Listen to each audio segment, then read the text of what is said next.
যুব শক্তির ওপরও ঠিক একই রকম ভরসা রাখুন। আমরা বলেছিলাম আমাদের সরকার এলে প্রত্যেক বেকার ছেলে মেয়েদের অ্যাকাউন্টে ৩,০০০ টাকা করে ঢোকাবো, যতক্ষণ পর্যন্ত সে কাজ না পাচ্ছে। তবে আজকে আপনাদেরকে জানিয়ে যাচ্ছি, সেই টাকা যত তাড়াতাড়ি সম্ভব আমরা দেবার চেষ্টা করছি। চিন্তা করবেন না, পেয়ে যাবেন। এখানে কি করছিস? সব শুনে কি করছিস? না একবার বালি বয়াতে বলছি তাও পাচ্ছিস না। বিড়িটা খেয়েছিস চল মশলা ভাবি চল। দিমাগ খারাপ মাস্টার। আমি কেন মরি না?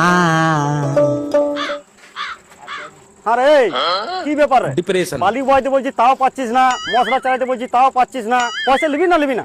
হ্যাঁ, কাজটা ঠিকভাবে কর। दिमाग खराब हो जाएगा। मैं তোকে এত বুঝিয়ে পারলাম না রে।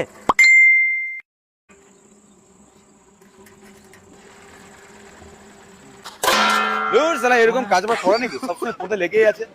যুবশক্তি ঢুকে গেছে, এবার তুই লেবার দেখে লেগে কি ভাগ্যে টেনে টুনে মাত্র পাস করেছিলাম।